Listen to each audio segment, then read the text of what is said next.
O missionário deu anima. Ouça uma palavra da boca de Deus.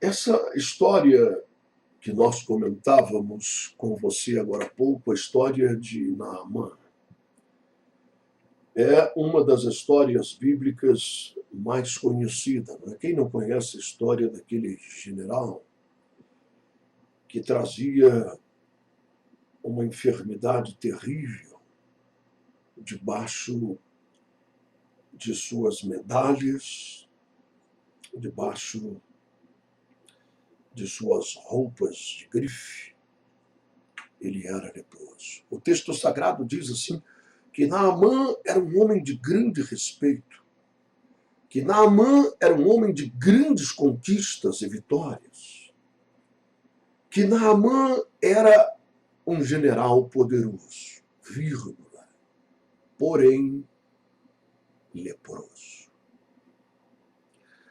E você que conhece a história sabe que foi levada para servir a casa desse general, a esposa dele, uma jovenzinha.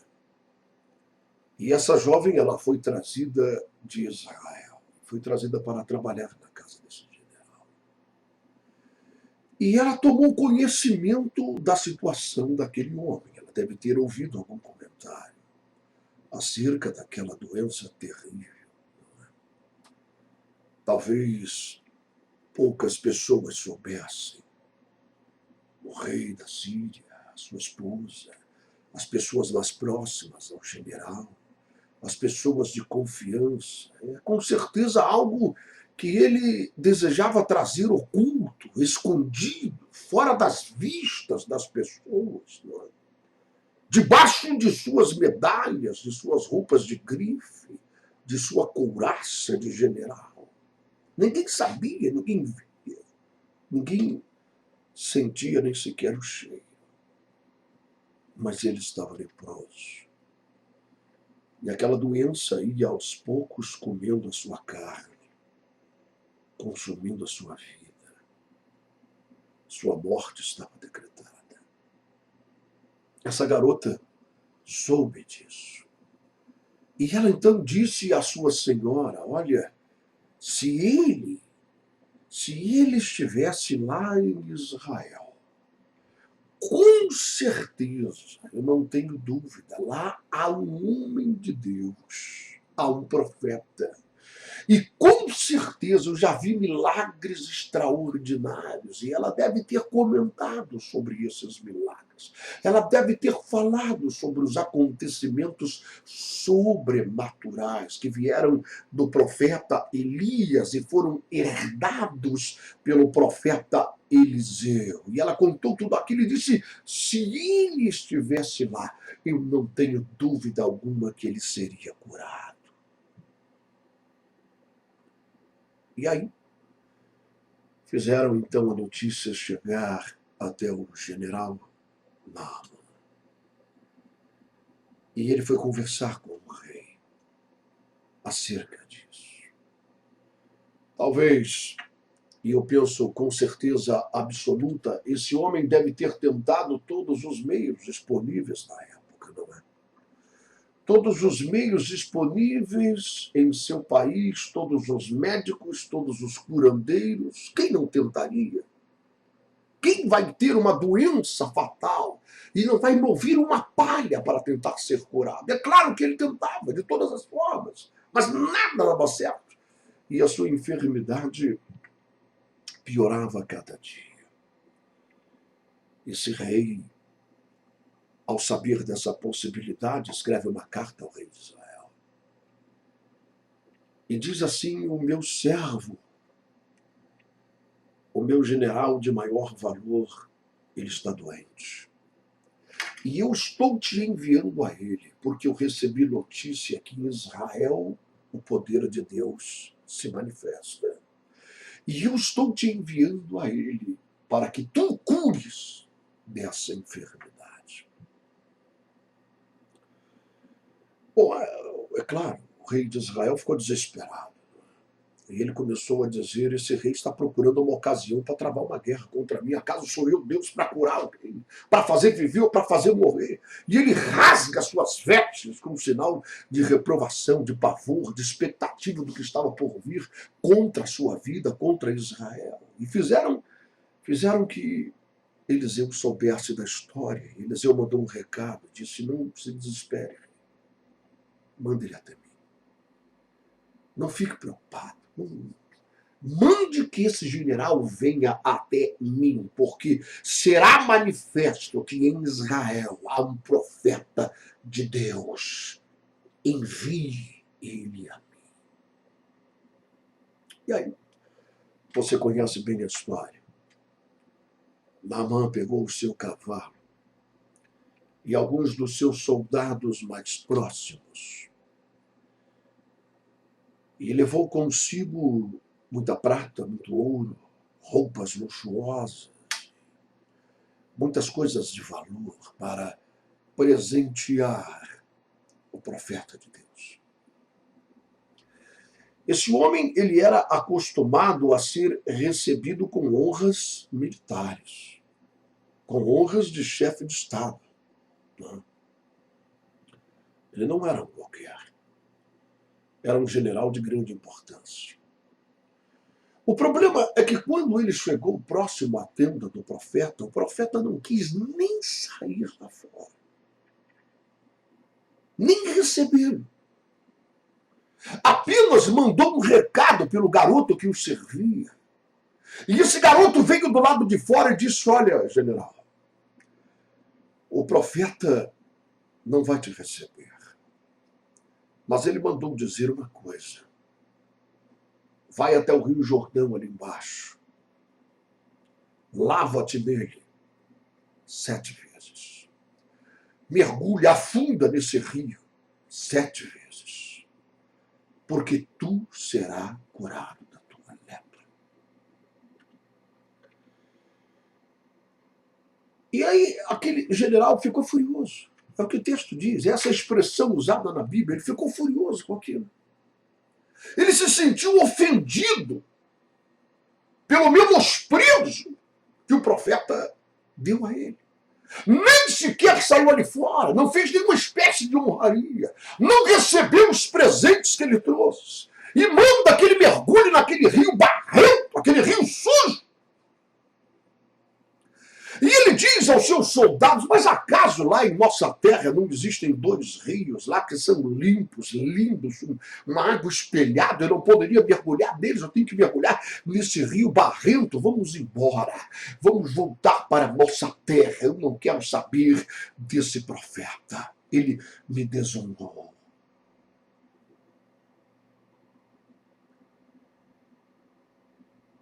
E aí, aqueles homens disseram ao general: general, se esse profeta lhe pedisse para fazer alguma coisa muito difícil, para ser curado, o senhor não iria fazer, general. O senhor não me leva mal, mas o senhor vai morrer.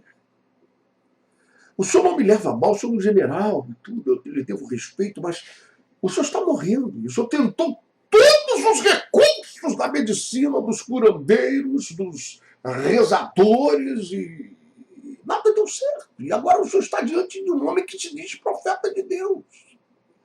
Se ele lhe pedisse algo difícil para fazer, o senhor não faria. Então, mergulha nesse rio, general. Mergulha nesse rio. E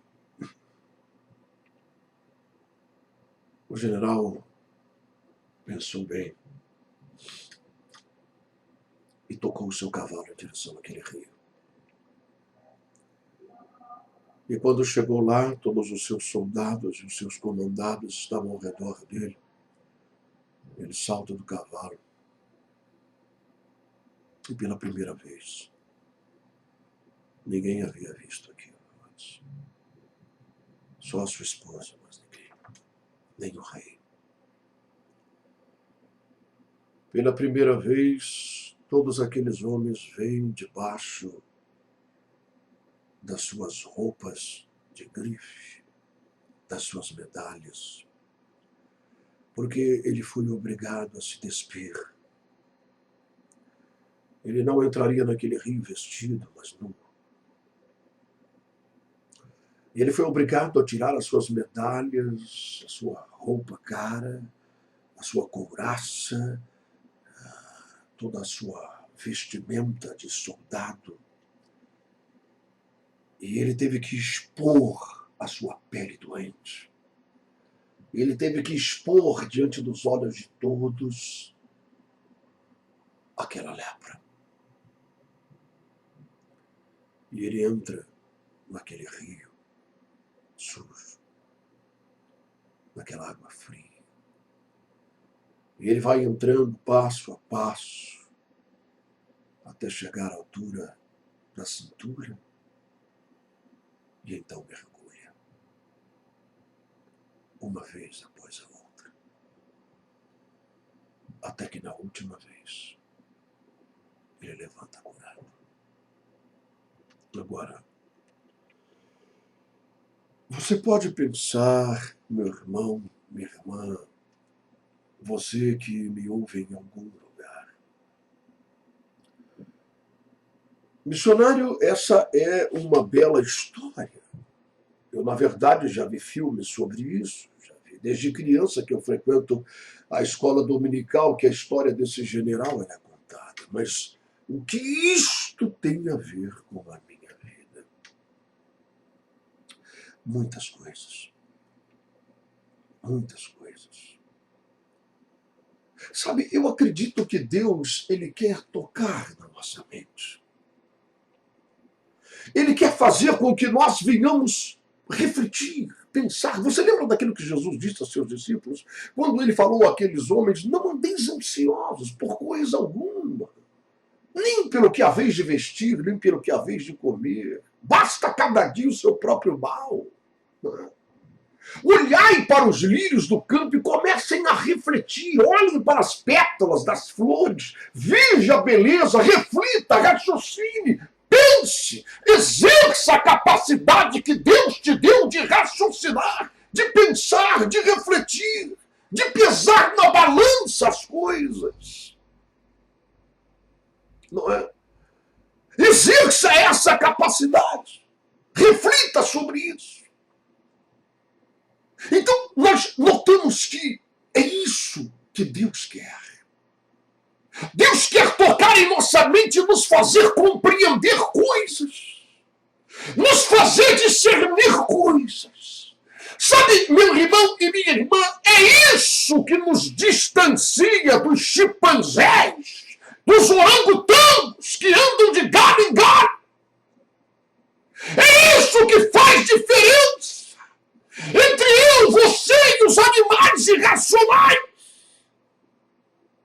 A palavra de Deus diz que Satanás, ele quer cegar o entendimento. Veja, ele quer colocar uma venda nos olhos. Jesus falou de guias cegos que guiam outros cegos e que ambos irão cair no abismo. Veja isso. São guias cegos, eles perderam a capacidade de raciocínio, de meditar, de refletir, de abrir a palavra e de confrontar a sua própria vida com a palavra. Sabe, existem algumas pessoas que pegam a Bíblia como se pega um jornal. Eles saem à cata apenas de matéria-prima para pregarem uma mensagem. Você está entendendo isso? Sabe o que Deus me mostrou? Existem muitas pessoas que ouvem o nosso programa não para se quebrantarem, não para serem tocados por Deus, mas porque lhes falta inspiração divina para pregar a palavra, e eles procuram essa inspiração ouvindo as nossas mensagens, mas eles não querem se confrontar. Eles não querem trazer para si próprios essa palavra. São guias cegos e estão guiando outros cegos para o abismo. Pessoas que perderam a capacidade de raciocinar, de refletir, de pensar.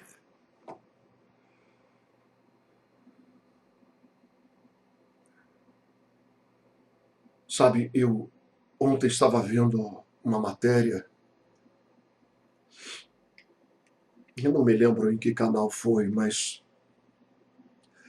essa matéria mostrava aquele humorista famoso, Shaolin. Ele foi vítima de um acidente, eu não me recordo bem o que foi que aconteceu com ele, mas é um cara novo. E a reportagem não mostrava a sua fisionomia, o seu rosto, a família não permitiu isso.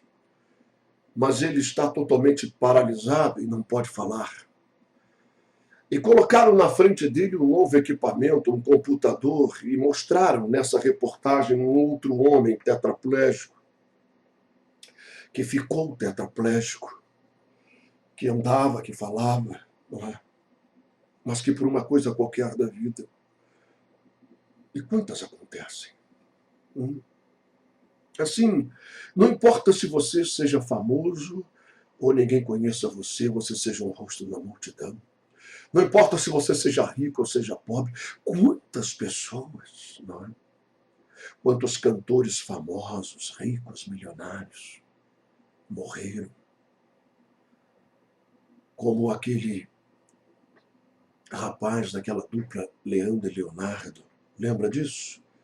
Vítima daquele câncer terrível no peito, nos pulmões. Tentou de tudo, foi nos Estados Unidos da América, todos os médicos, todos os recursos. O sujeito estava na flor da idade, meu irmão. Milionário, rico, famoso, e de repente. E parece que as pessoas se negam, elas autobloqueiam em seu raciocínio essa realidade, esse confronto que nós não somos nada. E quantas pessoas andam com o nariz empinado? Quantas pessoas se julgam melhores do que os outros?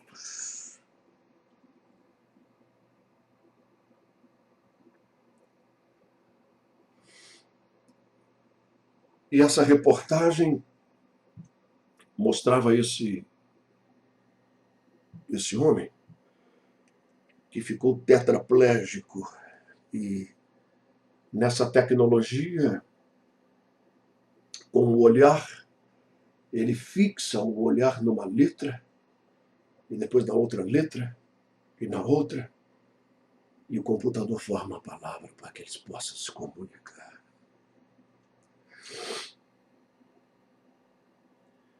Aí eu me lembro daquele rei, lembra? O tal de Nabucodonosor.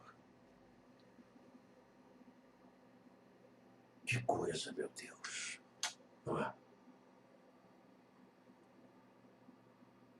Que coisa. A Bíblia diz que Deus, ele pegou esse rei que começou a se exaltar. Não é? Ele começou a se exaltar. Aliás, a Bíblia Sagrada diz que a soberba, ela não vai te levar a uma queda. Não. A soberba, ela já é o princípio da queda. Você já começou a rolar na ribanceira. Quando você se ensoberbece, quando você começa a se achar grande, quando você começa a se achar imbatível, quando você começa a se achar o melhor de todos, você não vai cair, você já caiu, você já está rolando na ribanceira. É só uma questão de tempo para ver o estrago.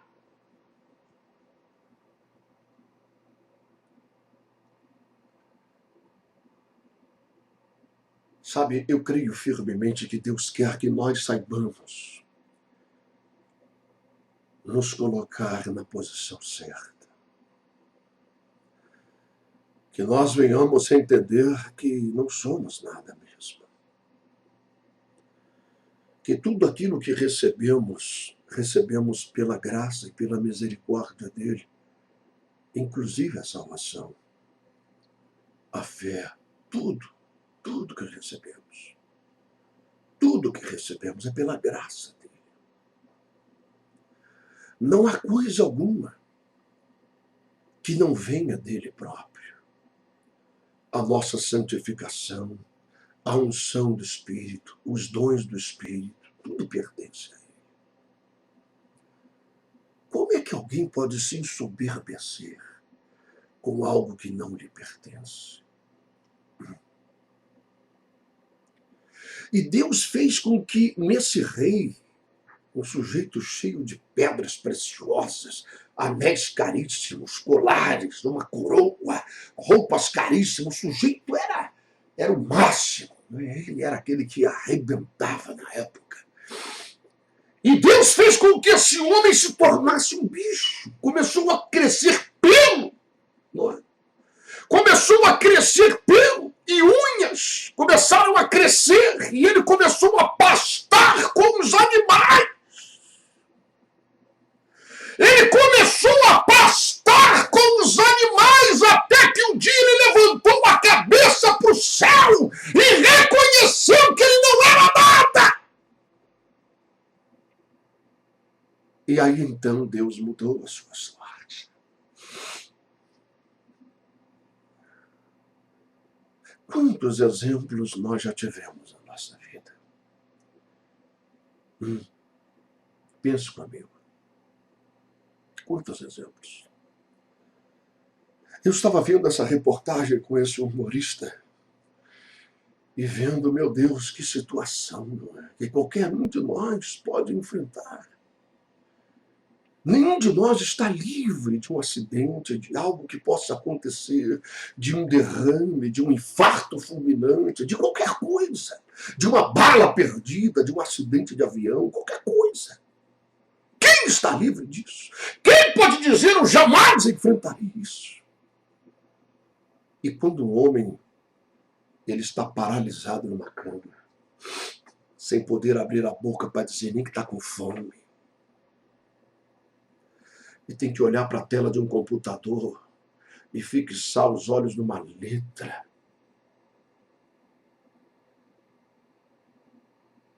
para que o computador diga uma palavra, forme uma frase por ele. Aí você vê que realmente não é nada. Aí você vê o porquê que a palavra de Deus diz: humilhai-vos debaixo da potente mão de Deus, porque aí ao seu tempo ele vos exaltará. Deus dá graça aos humildes, mas ele resiste aos soberbos.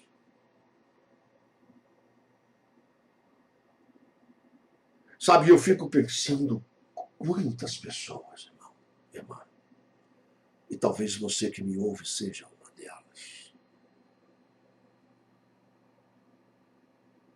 que é alguém que facilmente poderia ser colocado no lugar de Naamã. Eu sei que me ouvem agora pessoas que têm status, que têm posição social, que têm posição eclesiástica, pastores, líderes. Não é? E que você é como aquele general. Você, minha irmã, é como aquele general. Goza do respeito das pessoas ao seu redor, da admiração das pessoas ao seu redor. Mas que lá no fundo há uma lepra, há uma doença. E isso vai te matar. E você mantém isso oculto. Você mantém isso escondido, camuflado. Ninguém percebe isso. Porque está por detrás das medalhas. Quantos escândalos, eu pergunto a você, já vieram à tona? Quantos? A palavra de Deus afirma que não há nada oculto que não seja revelado, que não seja exposto. Aquilo que foi dito às escondidas será apregoado nos eirados. Deus não permitirá. Se você não tirar a sua roupa e expor essa lepra, o próprio Deus vai rasgar as suas vestes e te forçar a expor.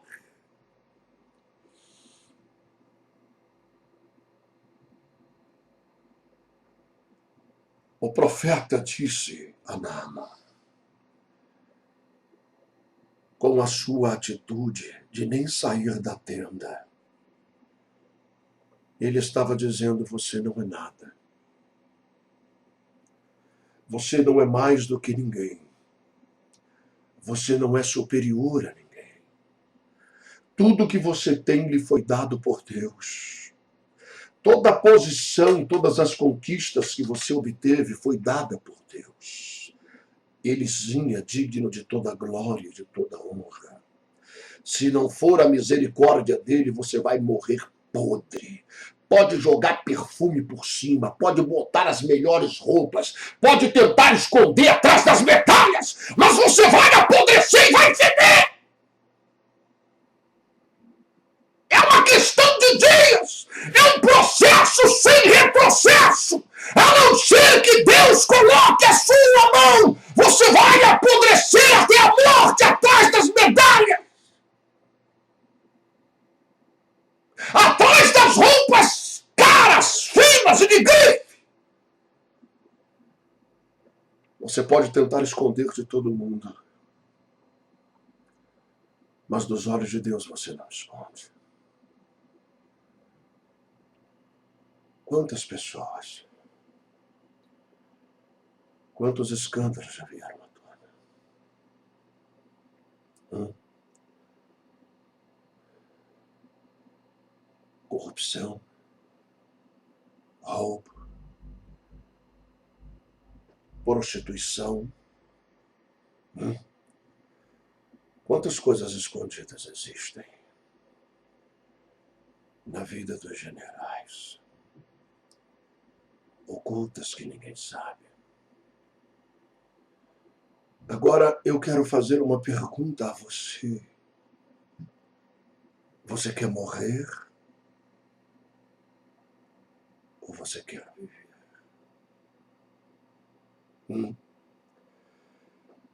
Você quer continuar a sua vida tentando tapar essa lepra com as medalhas e com as roupas caras sem que ninguém perceba? Você vai apodrecer até a morte, eu te digo isso. Ou você quer se humilhar diante de Deus? Ou você quer expor o teu pecado? Ou você quer que todas as pessoas, como aqueles soldados de Naamã, nunca tinham visto aquilo? Os que foram com ele ouviram falar, porque foram com ele sabendo que ele ia buscar uma cura. Mas não sabiam, nunca tinham visto, nunca tinham colocado os olhos naquela doença que estava debaixo de suas medalhas. Apenas o viam como grande general, um homem de ordem, de comando, um homem temido pelos seus inimigos. Mas quando eles viram aquele general tirar as medalhas, ele se humilhou. Ele resolveu se humilhar. Ele poderia ter endurecido o coração, ele poderia ter dito que nada, eu vou buscar outro profeta em outro país, eu tenho dinheiro, eu tenho recursos. Eu vou buscar a cura em outro lugar, alguém que me respeite, alguém que me dê honra, alguém que me receba como um chefe de Estado que eu mereço. Ele poderia ter se exaltado, e ele poderia ter dito, vamos embora. Mas ele resolveu se humilhar. Ele resolveu tirar as medalhas e jogar no chão. Tirar a sua capa reluzente e jogar no chão. Tirar o seu elmo e jogar no chão. Tirar a sua couraça. Tirar a sua veste de grife. E ele expôs a sua carne purulenta, podre. Ele expôs diante de todos aquilo que o estava matando. E entrou naquele rio submisso à ordem de Deus. E ali ele mergulhou 7 vezes. Enfiou a sua cara, enfiou a sua cabeça. Ele mergulhou por completo. não apenas as canelas, mas ele mergulhou por completo na humilhação e na rendição à palavra do profeta. Porque ele reconheceu que só Deus poderia de fato mudar a sua sorte, a sua vida. Hoje eu trago para você uma palavra, meu irmão. E há uma razão para isso, pode ter certeza. Deus sabe quem você é. Sabe onde você está. Não há lugar onde alguém possa se esconder da mão de Deus. Ainda que você suba no monte mais alto, desça na maior profundidade da terra, Ele te encontra lá. As pessoas podem não saber. Tudo está oculto, camuflado, escondido. Ninguém sabe. Deus sabe. E essa doença está lá dentro. Ela vai matar você. Não se iluda. O salário do pecado é a morte. Escute. Assim como você trabalha 30 dias por mês, e a recompensa do teu trabalho é receber o teu salário, seja quanto for, você receberá o teu salário combinado pelo fruto do seu trabalho. O salário combinado para quem peca é a morte. E você vai receber o teu salário se você não se arrepender, se você não se humilhar, se você não tirar essas vestes e confessar o teu pecado e mostrar que você não é nada, mostrar que você reconhece que essa doença está agarrada no teu corpo, está entranhada na tua alma, está entranhada no teu coração, está entranhada nas suas emoções, está entranhada nos teus desejos, está te matando. Reconheça isso. Ouça a palavra que está vindo a você por intermédio desse profeta de Deus. E humilhe-se debaixo da potente mão de Deus. Tire o seu terno, sua gravata, o seu vestido caro e exponha a tua doença. Mergulhe de forma completa, entre até a cabeça. Mergulhe lá dentro da humilhação. E Deus vai restaurar a tua sorte e vai mudar a tua história.